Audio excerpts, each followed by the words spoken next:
नित्यानन्देश्वर सदाशिवसमारम्भाम् नित्यानन्देश्वरि आदिशक्तिमध्यमाम् अस्मदाचार्य पर्यन्ताम् वन्दे गुरुपरम्परा.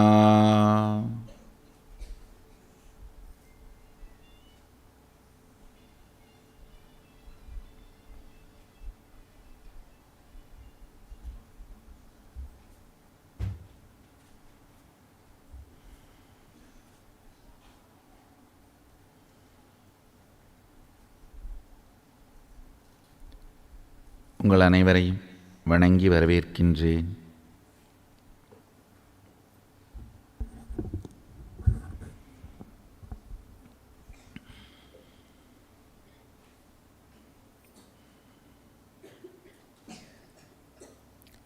மீண்டும் தியான சத் சங்கத் தொடரை துவங்குவதில் பெருமகிழ்ச்சி அடைகின்றேன்.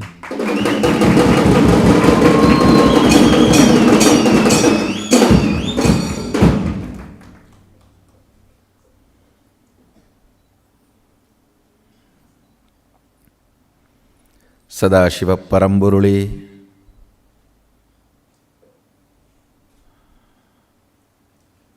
சக்தி வெளிப்பாடாய்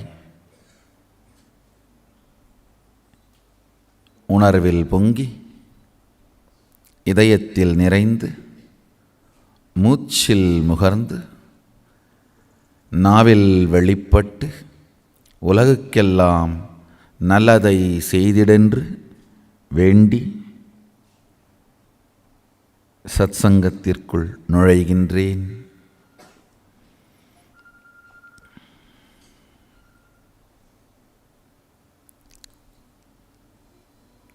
வேதங்களின் உட்பொருளாக அதனுடைய காரணமாக அதனுடைய நோக்கமாக வேதங்களின் காமிகமாக சதாசிவ பரம்பொருள் நமக்கெல்லாம் உரைத்தருளிய காமிகாகமத்திலிருந்து சில சத்தியங்களை தொடர்ந்து இந்த சத்சங்கங்களின் மூலமாக உங்களோடு பகிர்ந்து கொள்ளுகின்றேன்.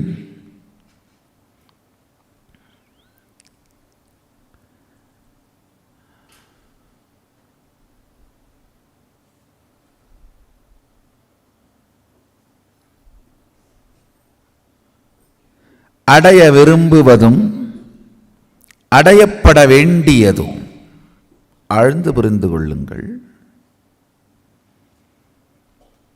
அடைய விரும்புவதும் அடையப்பட வேண்டியதும்.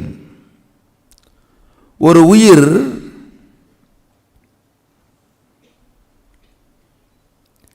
என்ன காரணத்திற்காக உயிர்த்து மலர்ந்து இயங்குகின்றதோ அது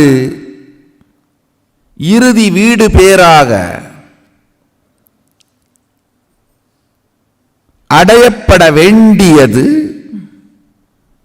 ஆனால் அது உயிர்த்து மலர்ந்து இயங்கும் பொழுது அடைய விரும்புவது. இரண்டிற்கும் மிகப்பெரிய இடைவெளி உண்டு. ஆழ்ந்து புரிந்து கொள்ளுங்கள். உங்களை நீங்கள் எவ்வாறு உணர்கின்றீர்களோ அவ்வாறே நீங்கள் அடைய வேண்டிய குறிக்கோளையும் நீங்கள் நிர்மாணம் செய்கின்றீர்கள்.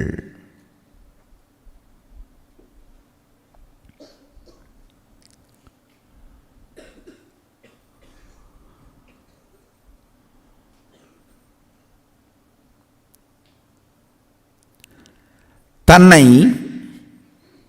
ஏழை என்று மனதாலே உணர்வாலே உணருகின்ற ஒரு மனிதனை ஜீவன் முக்தியை நோக்கி நீங்கள் என்ன முயற்சித்தாலும் விரட்ட முடியாது. ஆனால் ஜீவன் முக்தி பெற்றால் பெரும் செல்வம் கிடைக்கும், செல்வந்தனாகலாம் என்று சொன்னால்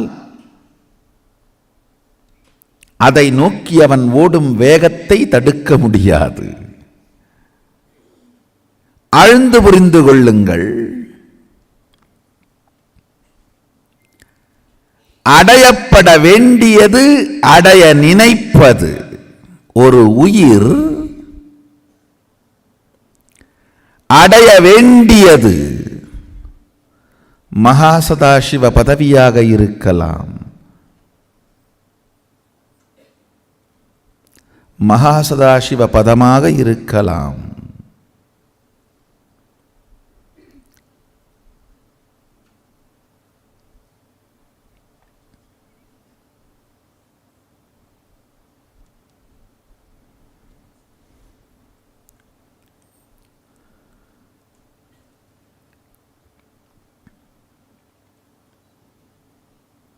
பதவி எனும் வார்த்தை இந்த இடத்தில் சாதாரணமாக யார் வேண்டுமானாலும் அமர்கின்ற அந்த பதவி என்கின்ற பொருளால் சொல்லப்படவில்லை. அவன் பதத்தை பற்றி அவனாய் மாறிவிடுகின்ற சாயுஜ்ய முக்தியைத்தான் பதவி என்கின்ற வார்த்தையால் இங்கு சுட்டிக்காட்டினோம். ஆழ்ந்து கேளுங்கள்.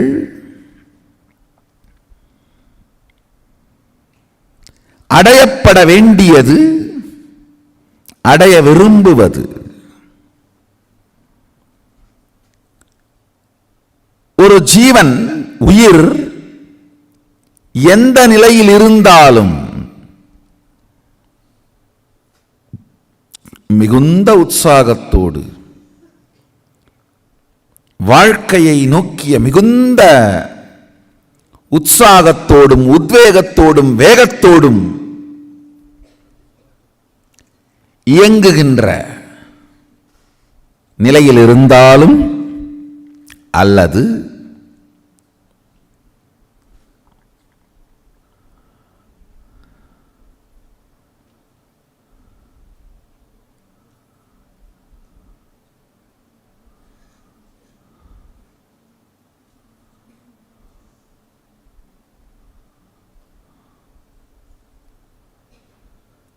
தளர்ந்து சோர்ந்து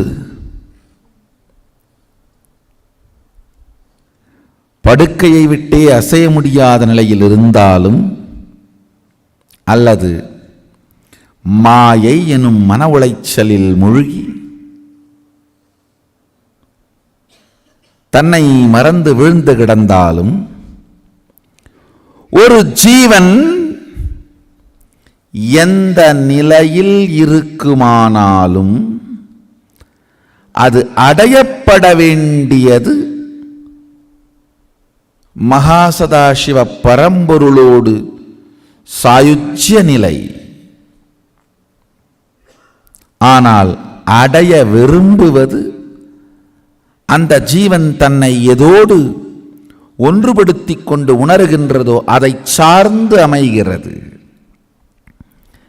தன்னை ஏழை என்று ஒரு உணர்வோடு அந்த ஜீவன் ஒன்றுபடுத்திக் கொள்ளுமானால் பரம்பொருளை அல்ல பொருளை தேடித்தான் அது ஓடும். எது தன்னிடம் இல்லை என்று நினைக்கிறதோ அதை நோக்கியே செல்வது ஜீவனின் உயிர்ப்புத்தன்மை, அதன் உயிர்ப்பு குணம். innate tendency, அதன் உயிர்ப்பு குணம் தன்னிடம் இல்லாத ஒன்றை தேடி ஓடுவது. தன்னிடம் ஒன்று இல்லை என்று நினைத்து அதை நோக்கி இயங்குவதுதான் ஜீவனின் உயிர்ப்பு குணம், உயிர்ப்பு உணர்வு. ஆழ்ந்து புரிந்து கொள்ளுங்கள்.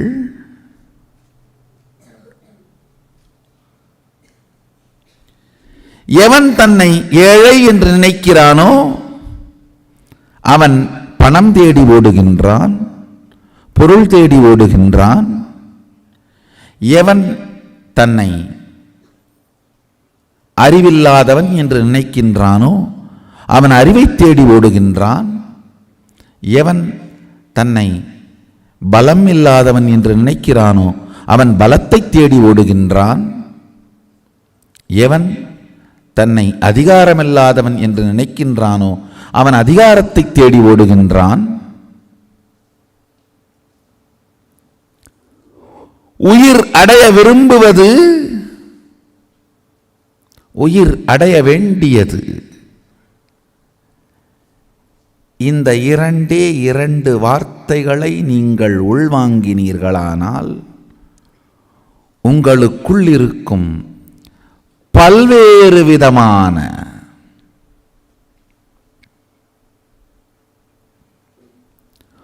மோகங்கள் கரைந்து மறையும். ஆழ்ந்து புரிந்து கொள்ளுங்கள்.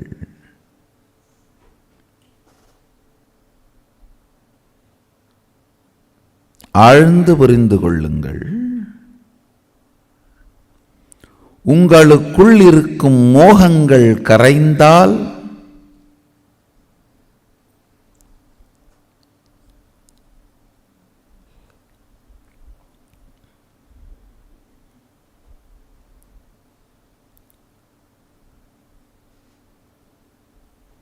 உங்கள் உயிரின் காரணம் புரியும், காமியம் சித்திக்கும். உங்கள் உயிரின் காரணம் புரியும். நல்லா புரிஞ்சுக்கோங்க. எவ்வளவு நாள் வரை நீங்கள் உங்களை ஏழை என்ற முடிவில் இருக்கின்றீர்களோ, இந்த முடிவு சரி தவறு அப்படின்லாம் நான் இப்போ ஆராய்ச்சி செய்ய விரும்பலை. எவ்வளவு நாள் வரைக்கும் உங்களை ஏழை என்கின்ற முடிவோடு நீங்கள் வாழுகின்றீர்களோ அவ்வளவு நாள் வரை பணம் மட்டுமே தேடப்படும், பொருள் மட்டுமே தேடப்படும்.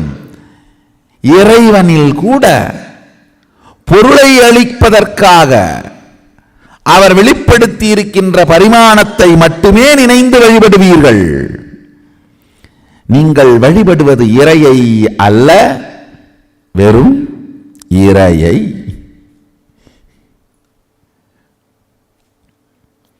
அல்லது இறை கொடுக்கும் இறையை, இறை கொடுக்கும் இறையை.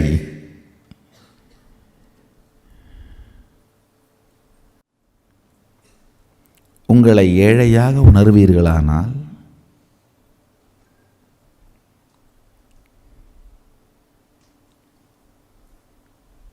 ஆழ்ந்து புரிந்து கொள்ளுங்கள்.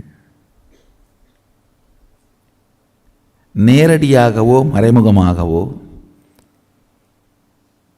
சமூகத்தின் விதிகளின்படியோ விதிகளுக்கு அப்பாற்பட்டோ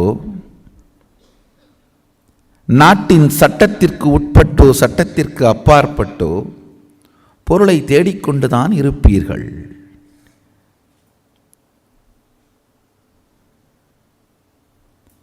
ஏனென்றால்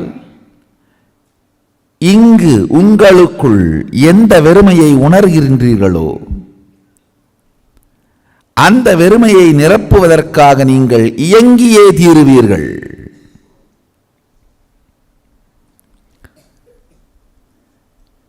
எதுவாக உங்கள் இருப்பை நீங்கள் உணர்கிறீர்களோ அது சிவம். எதை நோக்கி நீங்கள் செயல்படுகிறீர்களோ அது சக்தி. உங்கள் சிவம் உங்கள் சக்தியின் வெளிப்பாட்டை முடிவு செய்கின்றது.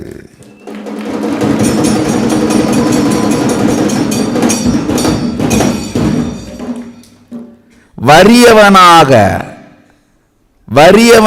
உங்கள் இருப்பை நீங்கள் உணர்ந்தீர்களானால் செல்வத்தை நோக்கி உங்கள் சக்தி செயல்படும். சமூகத்தின் விதிகளுக்கு உட்பட்டோ விதிகளுக்கு உட்படாமலோ, நாட்டின் விதிகளுக்கு உட்பட்டோ அல்லது விதிகளை உடைத்தோ, இங்கு நீங்கள் எந்த கருத்தை எந்த சத்தியத்தை உங்கள் சிவமாய் உணர்கிறீர்களோ, உங்கள் இருப்பாய் உணர்கிறீர்களோ அது சார்ந்து உங்கள் சக்தி இயங்கியே தீரும். ஊழலின் மூலம் தன்னை வறியவனாய் உணர்வது. ஊழலின் மூலம் தன்னை வறியவனாய் உணர்வது. திருட்டின் மூலம் தன்னை வறியவனாய் உணர்வது. கொள்ளையின் மூலம் தன்னை வறியவனாய் உணர்வது. ஆழ்ந்து புரிந்து கொள்ளுங்கள். தன்னை வறியவனாய் உணராதவர்க்கு உலகமே உடைமை. தன்னை வறியவனாய் உணர்ந்தவர்க்கு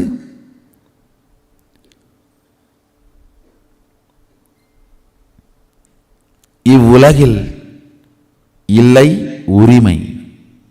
ஆழ்ந்து புரிந்து கொள்ளுங்கள். இந்த இரண்டு வார்த்தைக்கும் இருக்கின்ற இடைவெளி. முதலில் இரண்டு வார்த்தைகளை அறிமுகப்படுத்தினேன். அடையப்பட வேண்டியதும் அடைய விரும்புவதும். இப்பொழுது இரண்டு வார்த்தைகளை அறிமுகப்படுத்துகின்றேன். உடைமை, உரிமை. Owning, possessing. உடைமை என்பது கடமைக்காக மட்டுமே எடுத்துக்கொள்ளப்படும் உரிமை. உரிமை என்பது தன் தனித்துவத்தை நிலைநாட்டுவதற்காக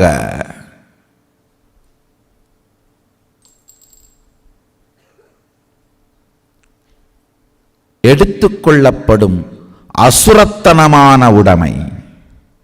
ஆழ்ந்து புரிந்து கொள்ளுங்கள். ஓனிங் அண்ட் பொசஸிங் ஆங்கிலத்தில் சொல்ல வேண்டுமானால்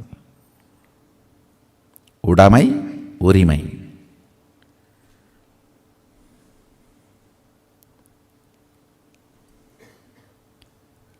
உதாரணத்துக்கு இந்த நிலம், இந்த ஆசிரமம் அமைந்திருக்கின்ற இந்த நிலம், ஆதீனம் அமைந்திருக்கின்ற இந்த நிலம், இது என்னுடைய உடைமை.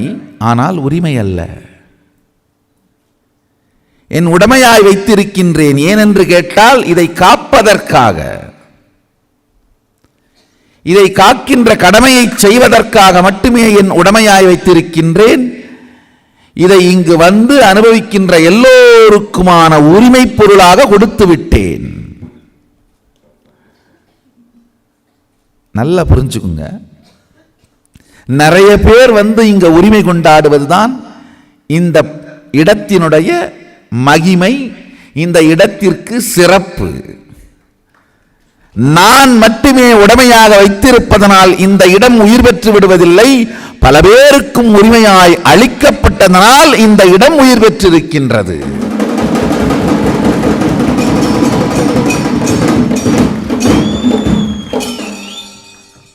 உடைமை வேறு, உரிமை வேறு. தெளிவாக புரிந்து கொள்ளுங்கள். ஒரு தனிநபருடைய வீடு அவருடைய உரிமை. அவரை தவிர வேறு யாரும் உள்ளே நுழைய முடியாது. அவர் விரும்பி அவருடைய குடும்பத்தார் மட்டும் வேண்டுமானால் செல்ல முடியும். தனிநபரின் உரிமை, இட் இஸ் பொசஸிங். பொசஸிங் வேற, ஓனிங் வேற.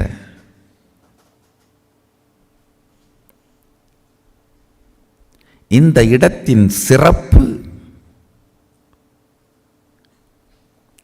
கடமையை செய்வதற்காக இது என் உடைமை. ஆனால் என் உரிமை அல்ல. உரிமை உலகத்திற்கே. அதனால்தான் அதுதான் இந்த இடத்தின் சிறப்பு. உங்க வாழ்க்கையையும் திரும்பி பாருங்கள். எங்கெல்லாம் நீங்கள் வறுமையை ஆழமாக உணர்கின்றீர்களோ அங்கெல்லாம் உங்கள் உரிமையை நிலைநாட்ட முயற்சிக்கின்றீர்கள். எங்கெல்லாம் நீங்கள் நிறைவோடு இருக்கின்றீர்களோ அங்கெல்லாம் உங்கள் கடமையை செய்யும் உடைமைத்தன்மையை மட்டும்தான் நீங்கள் வெளிப்படுத்துவீர்கள். கடமையை செய்வதற்காக உடைமைத்தன்மையை வெளிப்படுத்தி உலகிற்கு அதை உரிமையாக்குவதே கர்மயோகம்.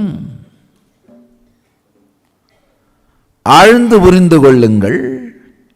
கடமையை செய்கின்ற அளவுக்கு மாத்திரம் உடைமைத்தன்மையை ஏற்றுக்கொண்டு அதை உலகுக்கே உரிமையாய் ஆக்குவது கர்மயோகம்.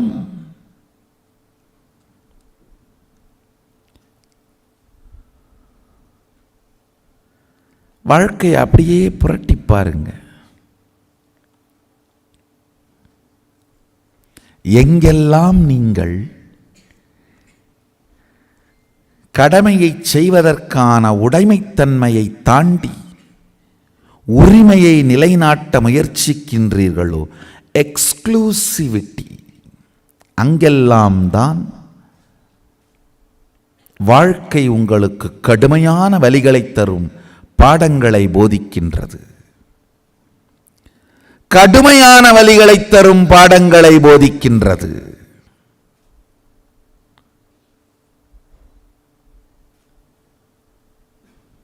ஞானமும் வீரமும் தியாகமும் வைராக்கியமும் நல்ல தன்மையாக சொல்லப்படும் எல்லா குணங்களும் இறைவனுடைய நிறைத்தன்மையாக சொல்லப்படும் எல்லா குணங்களும் எப்பொழுதெல்லாம் நீங்கள் உயர்ந்த உணர்வோடு உங்களின் இருப்பை இணைத்துக் கொள்கின்றீர்களோ, எப்பொழுதெல்லாம் உயர்ந்த உணர்வோடு உங்கள் இருப்புத்தன்மையை உணருகின்றீர்களோ, அப்பொழுதெல்லாம்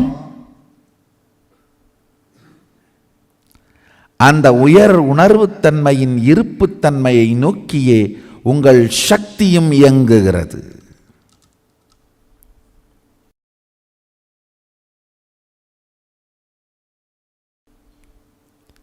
இந்த 4 வார்த்தைகளை இன்று புரிந்து கொள்ளுங்கள்.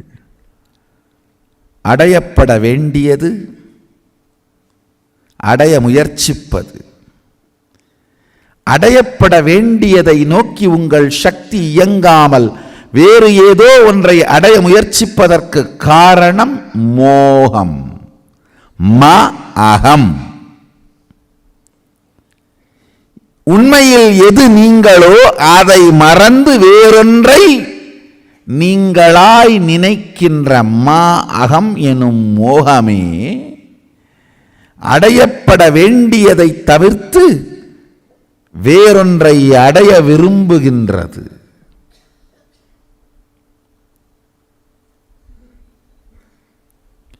உங்கள் இருப்பு சரியான தெளிவோடு இருக்குமானால் அடையப்பட வேண்டியதும் அடைய விரும்புவதும் ஒன்றாகும்.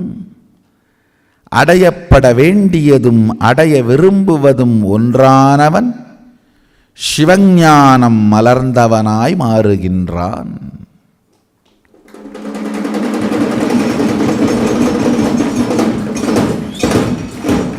உங்களுக்குள் இருக்கும் சிவத்தன்மைக்கும் உங்களுக்கும் இனிமையான உறவு மலர்கின்றது.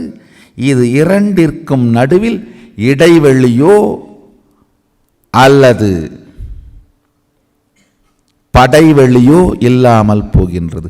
இடைவெளினா கேப், படைவெளினா போர்.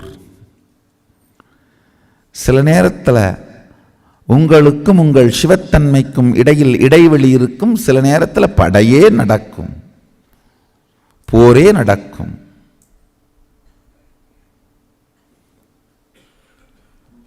உங்கள் இருப்பு, நீங்கள் எதுவாக உங்களை உணர்கின்றீர்கள், எதுவாக உங்களை உணர முடிவு செய்கின்றீர்கள், ஆழ்ந்து புரிந்து கொள்ளுங்கள். சில நேரத்தில் ஏற்கனவே பலமுறை முடிவெடுத்ததனால் இப்பொழுது உங்களை வறியவன் என்கின்ற இருப்பாக நீங்கள் உணர்ந்து கொண்டிருக்கலாம். ஆனால் இதற்கு மேல் இந்த தவறான இருப்பிலிருந்து ஒதுங்கி தவறான தன்மையை தன்னுடைய சிவமாக உணர்வதை மாற்றி உண்மையான சிவத்தன்மையோடு என் இருப்புத்தன்மையை ஒன்ற வைத்துக் கொள்வது என்று நீங்கள் முடிவெடுத்தால் நீங்கள் சிவபக்தன். எந்த இருப்பை உங்கள் இருப்பாக நீங்கள் மாற்றிக்கொள்ள முடிவெடுக்கின்றீர்களோ அதை நீங்கள் வழிபடுகிறீர்கள், அதன் வழிபடுகின்றீர்கள், அதை நோக்கி நீங்கள் நெறிப்படுகின்றீர்கள், அதை நோக்கி நீங்கள் முன்னேறி சென்று கொண்டிருக்கின்றீர்கள்.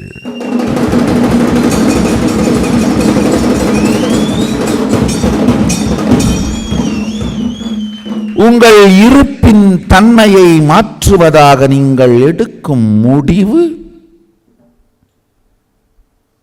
சிவபக்தி. சிவத்தன்மையை உங்கள் இருப்புத்தன்மையாக மாற்றிக்கொள்வது என்ற முடிவெடுத்து அதை நோக்கி செயல்பட துவங்குவது சிவபக்தி. அதை நோக்கி உங்கள் எண்ணங்களை நெறிப்படுத்திக் கொள்வது சிவநெறி. அதை நோக்கி உங்கள் வாழ்க்கையை மேம்படுத்திக் கொள்வது சிவ வாழ்க்கை. ஆழ்ந்து புரிந்து கொள்ளுங்கள்.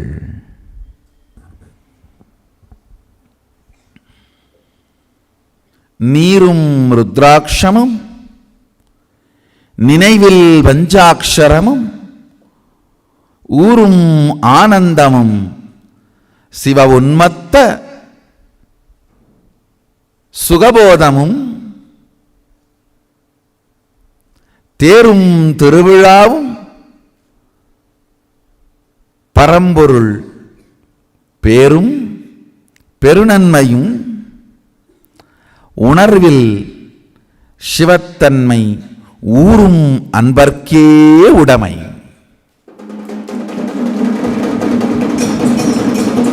யார் தன்னுடைய உணர்வு நிலையை, இருப்பு நிலையை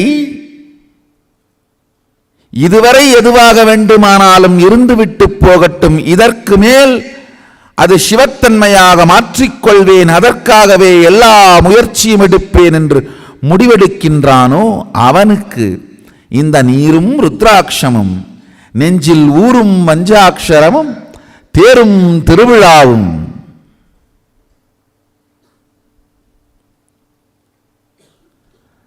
உன்மத்த ஆனந்த சிவபோத ஞான களிப்பும்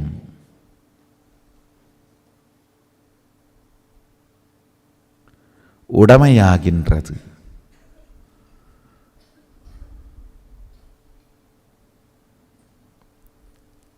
உலகிற்கெல்லாம் அதை கொண்டு சேர்க்க வேண்டியது அவனுடைய கடமையாகின்றது.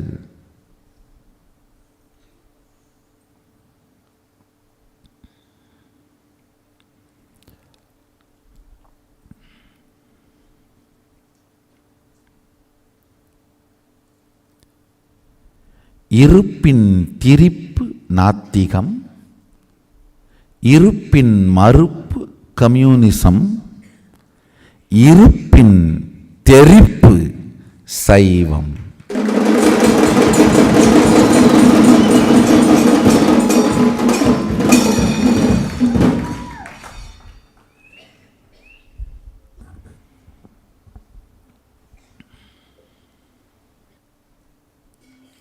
ஆழ்ந்து உள்வாங்கிக் கொள்ளுங்கள்.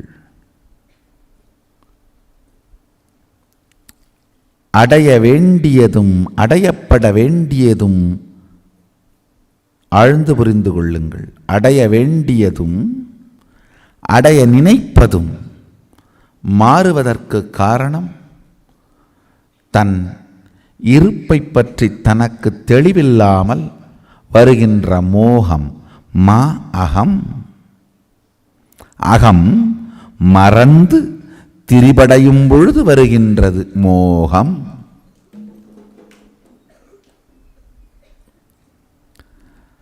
தன்னை தன் சுயநிலையான ஸ்வ அனுபவ ஸ்வவானுபவ ஸ்வரூப அனுபவ நிலையான சதாசிவ நிலையில் உணராது வறியவனாய் மூடனாய்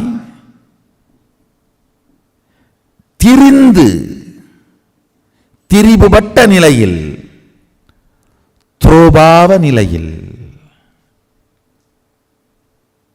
சிவபாவ நிலையில் உணராது துரோபாவ நிலையில் உணரும் பொழுது அடையப்பட வேண்டியதும் அடைய விரும்புவதும் விலகிப் போகின்றது. அடைய விரும்புவதையும் அடையப்பட வேண்டியதையும் நமக்குள் இருக்கின்ற அகத்தை மாற்றி சிவோகம் நிலையை கொடுத்து இரண்டையும் ஒன்றாக்கி நமக்கு அளிக்கின்ற அறிவியல்தான் காமிகாகமம்.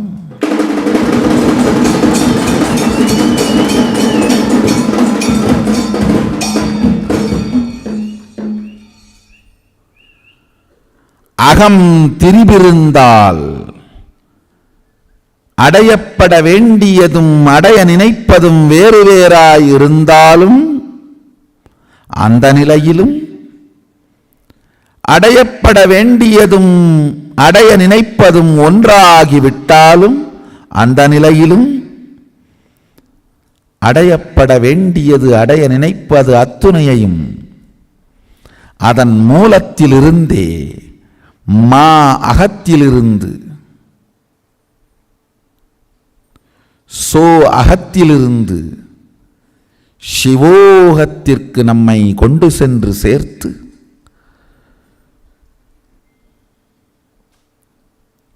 உண்மையை உரைப்பது மட்டுமல்லாது உரைக்க வைப்பது. உண்மையை உரைப்பது வேறு, உரைக்க வைப்பது வேறு.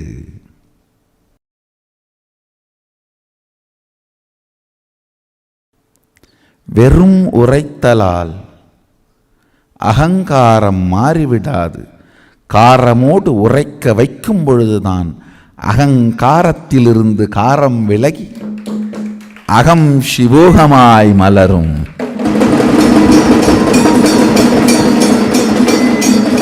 உண்மையை உரைத்தலும் உரைக்க வைத்தலும்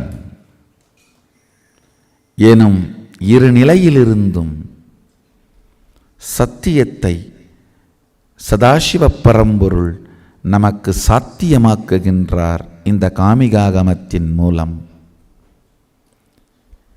ஆகமங்கள் சொல்லும் வாழ்வியல் அறிவியல். ஆகமங்கள் வேதங்களின் சாரம் அல்ல.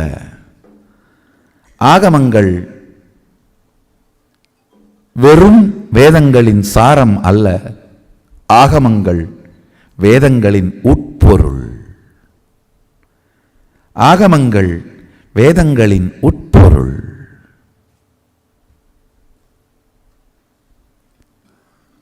மகாசதாசிவ பரம்பொருள் வேதங்களின் உட்பொருளாய் நமக்கெல்லாம் அளித்தருளிய ஆகமங்களின் உத்தமமான பகுதிகளை உங்கள் வாழ்வை மேம்படுத்திக் கொள்ளும் சத்தியமான பகுதிகளை இந்த தொடர் சத்சங்கங்களின் மூலமாக, கல்பதரு எனும் தொடர் சத்சங்கங்களின் மூலமாக உங்களோடு பகிர்ந்து கொள்வதில் பெருமகிழ்ச்சி அடைகின்றேன். ஒவ்வொரு ஞாயிற்றுக்கிழமையும் கல்பதரு தியான முகாமும் சமய தீட்சையும் நிகழ்கின்றது. சதாசிவ பரம்பொருள் மீண்டும் மீண்டும் சொல்கின்றார், இந்த ஆகமங்களின் அறிவியல் சமய தீட்சை எடுத்தவர்களுக்கு கேட்ட மாத்திரத்திலேயே ஞானமாக மலர்கின்றது. ஞானம் விஞ்ஞானமாக செயல்படுகின்றது. தீட்சை எடுக்காது இந்த கருத்துக்களை கேட்பவர்களுக்கு இது வெறும் ஞானம். தீட்சை எடுத்து இந்த கருத்துக்களை கேட்பவர்களுக்கு இது விஞ்ஞானம்.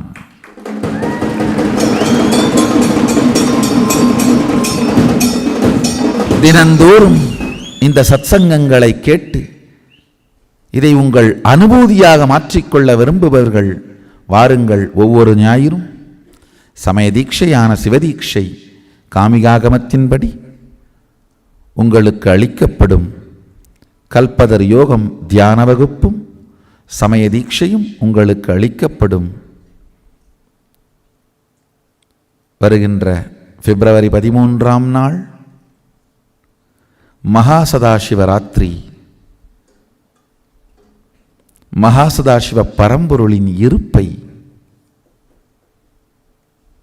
நாம் எல்லோரும் கொண்டாடும் இனிய நன்னாள். வாருங்கள், அவர் இருப்பை வாழ்வோம், கொண்டாடுவோம். உங்கள் அனைவரையும் சதாசிவராத்திரிக்கு, மகாசதாசிவராத்திரிக்கு வரவேற்கின்றேன், அழைக்கின்றேன். வாருங்கள், சதாசிவனை கொண்டாடுவோம். நீங்கள் எல்லோரும் நித்யானந்தத்தில் நிறைந்து, நித்யானந்தத்தில் மலர்ந்து, நித்யானந்தமாகிட ஆசீர்வதிக்கின்றேன். ஆனந்தமாக இருங்கள்.